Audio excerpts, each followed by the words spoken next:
UP में चुनाव है, इस वजह से मुख्यमंत्री 1 साल की मोहलत दे रहे हैं और एकनाथ शिंदे की पार्टी के जो मिनिस्टर हैं वो भी कह रहे हैं कि हमको कॉन्फिडेंट में नहीं लिया गया और मुख्यमंत्री ने इस तरह से 1 साल की मुद्दत दी। हाँ ठीक है, अभी मुख्यमंत्री जी को अधिकार है, मतलब हर एक को कॉन्फिडेंस में ले लेना भी चाहिए, बात सही है, लेकिन मुख्यमंत्री जी का निर्णय सही निर्णय है और यहाँ कोई चुनाव का विषय नहीं है, भारत के संविधान का विषय है। मुंबई का कैरेक्टर अगर इसी तरह बदनाम करने की कोशिश होती है तो ये बात अच्छी नहीं है।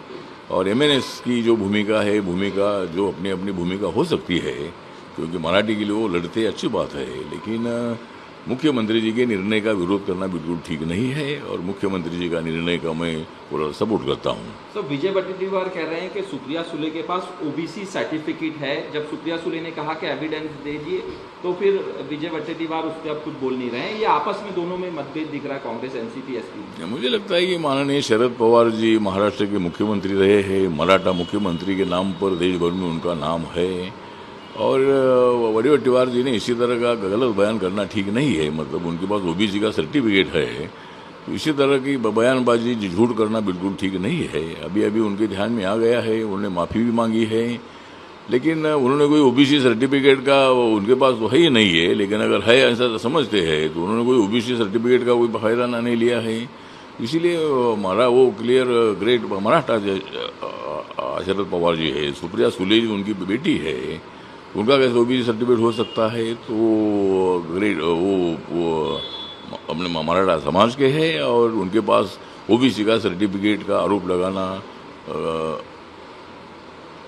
गलत है। मतलब सर, जेपी नड्डा जाके मिले जहां आंदोलन हो रहा है, रिजर्वेशन हटाओ आंदोलन, आरक्षण हटाओ आंदोलन जंतर मंतर पे हो रहा है, उसको लेके जेपी नड्डा जाके लोगों से मिले और उसके ऊपर क्या कहना चाहिए? ठीक है, जेपी नड्डा जी मतलब उनकी भावनाएं कुछ संवाद होना चाहिए, इसी तरह की उनकी भूमिका है और मतलब वहाँ ये लोग आरक्षण का विरोध कर रहे हैं, उसमें हम लोगों ने भी विरोध किया है, क्योंकि भाई ये संवैधानिक अधिकार है। जिस तरह बाबा साहब अम्बेडकर जी ने संविधान में SC ST को आरक्षण दिया है जाति के आधार पर, और उसके बाद VP सिंह जी ने मंडल कमीशन की सिफारिश लागू करके ओबीसी को आरक्षण 27% देने का निर्णय लिया है।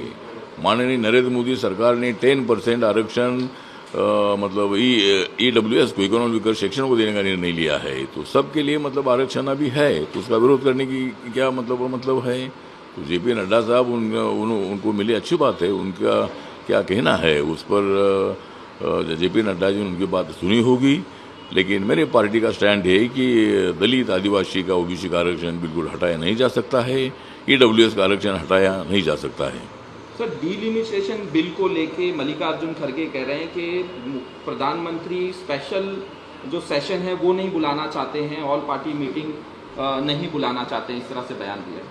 ठीक है, बयान दिया होगा, बात चल रही है, सभी पार्टियों को विश्वास में लेकर ही निर्णय होगा। और अभी अगर डिलिमिटेशन का बिल, महिला आरक्षण का बिल आता है तो आम सहमति से पारित हो जाए, ऐसी हमारी भूमिका है।